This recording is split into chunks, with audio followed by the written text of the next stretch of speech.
Alright, welcome to my book discussion video for Stephen King's Pet Semetary.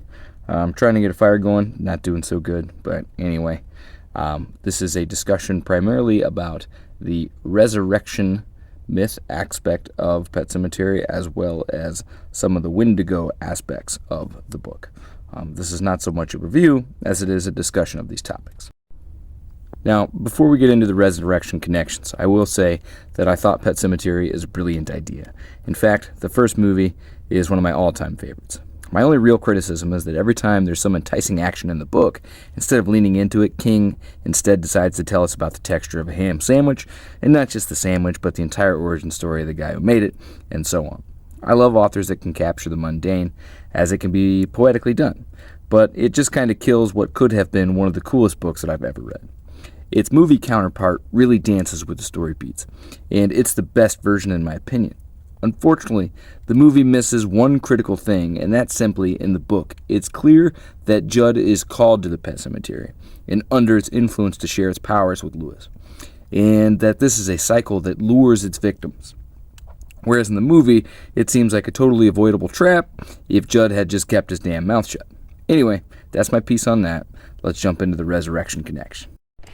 Alright, so this idea of resurrection. Throughout the book, King references the story of Lazarus. It's a Bible story of a man that Jesus raises from the dead that displays the divine powers of Jesus Christ.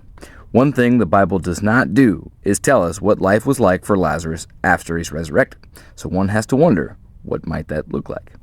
The Bible has many warnings about trying to talk to the dead, or using mediums or things of a spiritual nature. But since King brings the Bible into this as a frame of reference, I'll point out one verse that helps us explore what the Bible says about this subject. There's a verse that says, "For the living know that they will die, but the dead know nothing. They have no further reward, and even the memory of them is forgotten." This is important because in the Judeo-Christian religion, this is often taken to mean that these familiar spirits that people encounter while playing with Ouija boards and things of that nature are not your loved ones, but rather a spirit disguised as a loved one. Their familiar presence is a deception. Now, as someone who from time to time smells a smell or just gets the general feeling that I'm not alone, I find this idea altogether creepy. A demon in the cosmos wearing my loved one's presence as a perfume to deceive me. Ugh. Perhaps this is why in many fictional examples, when the dead are returned to life, they are seldom themselves. Such is the case especially in Pet Semetary. We don't know exactly which spirit is coming from that burial ground, but we do recognize the entire experience is unnatural, and that the little kid that comes out of the grave isn't the same kid that went in.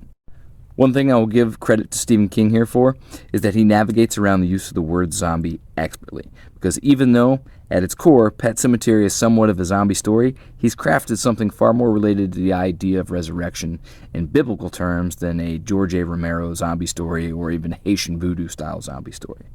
The word zombie does not appear very often, but it does appear one time, and had he not used that word at all, I probably would have never even thought zombie in my head.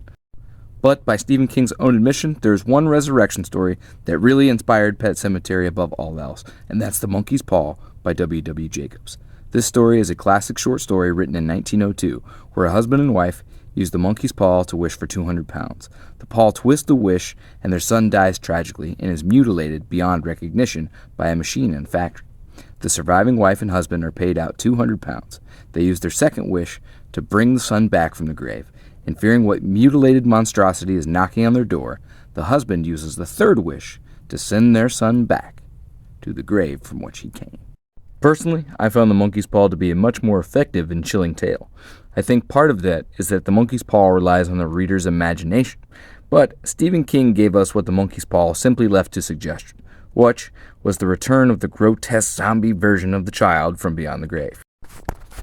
Interestingly, the burial ground in Pet Semetary has a fictional backstory that is related to the Wendigo in Micmac tribe. And though the Wendigo is certainly a real figure in the Native American folklore, King's take on it seems to be an amalgamous approach on the subject, and he took creative liberties here. But it is said that the Wendigo spirit can possess its victims to become cannibalistic. Native American folklore is extremely diverse, and I am by no means an expert here. But I haven't been able to find any concrete stories that deal with resurrection or the dead coming back to life. It could be argued that Stephen King's portrayal of the Wendigo is more closely inspired by the Wendigo short story by Algernon Blackwood. It's a pivotal entry into the Wendigo stories, and it would start a Wendigo horror subgenre all on of its own. But maybe I'll save the 6 degrees for Wendigo stories for a different time. Sadly, to close this out, I just got my fire going. But what I want to say here, though, is that Stephen King does a wonderful job of taking his inspirations, like The Monkey's Paw, and creating a whole new, unique story here. While I was reading Pet Semetary, it never even dawned on me how closely it resembled the story of The Monkey's Paw, even though I've heard and consumed countless variations of that very story. So it's the challenge of every author to take their inspirations and put their identity into it and make it unique and make it their own. And give credit, though, too, to where those inspirations come from, and I think Stephen King would never hide that, so kudos to him there. It is a fascinating journey to go back in time and to, look at where authors get their inspirations from and keep going backwards and keep going backwards, because surely The Monkey's Paw is probably based on some other story and some other story and some other story, and this could go on for eternity until we get back to Gilgamesh somehow, right?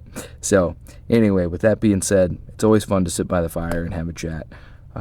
Join me next time. Don't know what it'll be yet, but I'm sure it'll be something fascinating, and I look forward to hanging out with you.